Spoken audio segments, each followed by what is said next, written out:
Good evening and welcome. I'm Vincent Makori. This is Africa 54. While leaders are continuing to speak out on global issues at the United Nations General Assembly, many have addressed issues of poverty, inequality and reform of the UN. But the fight against violent extremism has topped the agenda. While leaders, including U.S. President Barack Obama, participated in a United Nations summit Tuesday to discuss on combating the Islamic State and other violent extremist groups. President Muhammadu Buhari of Nigeria addressed the summit and later spoke to VOA on how his country can collaborate with other nations to fight the Boko Haram militants that have waged a war against Nigeria and neighboring countries. Well, terrorism has no borders now. And this is the most unfortunate thing about it. We all know in Nigeria's case how Boko Haram started. We know how the militants in the south started. And now the militants, they are just a major economic saboteurs, blowing installation, petroleum installation and gas and so on. In the north, it's a full-fledged fighting terrorists. And what happened in Libya and what is happening in Mali, the amount of trained people with weapons have gravitated and found themselves in the Lake Chad Basin Commission area. This is either in Cameroon, Chad, Nigeria, Niger, and so on. And they are the ones that are regrouping and fighting as Boko Haram. America's concern is mostly humanitarian.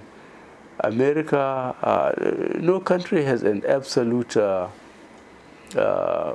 control in terms of guaranteeing lack of terrorist attacks in one way or the other. But America has taken a strong moral position in terms of providing intelligence and physically attacking where possible, where known concentration of terrorists are. Well, the U.S. recently announced it will send up to $45 million in defense services, including military training to support African countries in their quest to defeat the terrorist group Boko Haram. Now, for more on the activities of the UN General Assembly, VOA's Margaret Besheer joins us live from the United Nations. Margaret. Hello, Vincent. Yes, now talk to us about today. One of the big issues has been actually Russia and its involvement in Syria. Tell us how that has been playing out around the UN. Right. Well, today Russia struck some targets in Syria for the first time near the city of Homs. They said that Foreign Minister Lavrov, who's here, he's chairing a meeting of the UN Security Council. It's going on right now. And he said at the top of that meeting that Moscow received a letter from the authorities in Damascus and President Assad's regime asking Moscow to carry out airstrikes against Islamic State targets. And so he said that is why Russia is now taking this military action. But as you know, there's already a coalition of 65 countries that the United States is heading up, which is also attacking targets in Syria and Iraq, ISIL targets, for the past year. So Russia has sort of gone in separately on its own and done this. And Secretary of State Kerry, the U.S. Secretary of State, is at this Security Council session, and he did say that the U.S. would welcome Russia's actions as long as they are indeed targeted against ISIL, because I think there's some question among Western leaders whether Russia is going in to help weaken President Assad or whether they're actually really going there to strike at terrorists. And of course, this is where actually the departure point between the U.S. and Russia is that the U.S. says they will not support the Assad regime, but Russia says they have to work with the Assad regime. Now, does this clearly indicate that in the talks between the U.S. and Russia just the other day, they did not agree at all on this issue? Right, that's really a point of contention between the two powers, but they do agree that something has to be done about ISIL, and they see that they have a common interest in fighting the terrorist group.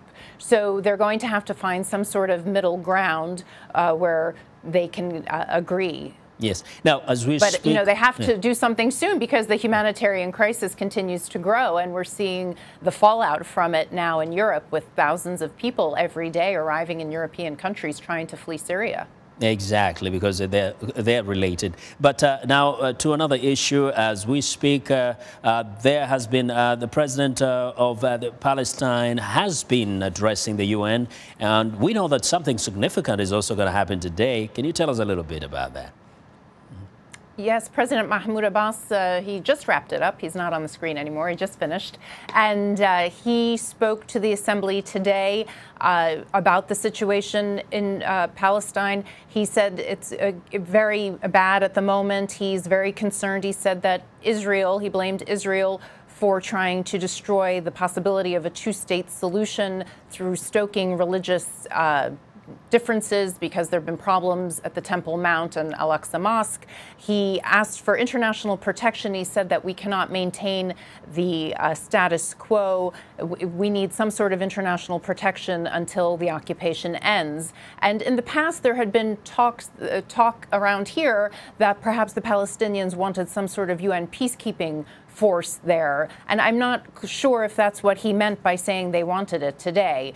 But he said that Israel has violated many international agreements, including the 1995 Oslo Accords. And so because Israel is violating it, they can no longer expect Palestine to uphold their end of it. Yeah. But there is a significant event happening today. Palestine, which is a non-member observer state at the UN, they are going to raise their flag for the first time here. Normally, the flags that you would see behind me if it wasn't raining, the flags are for full member states. But last Friday, the Vatican raised their flag for the first time. They're a non-member observer state as well. And Palestine will do it today. And that is because the Palestinians asked the General Assembly to vote on a measure to allow non-member observer states to raise their flags. And the Assembly overwhelmingly agreed to it.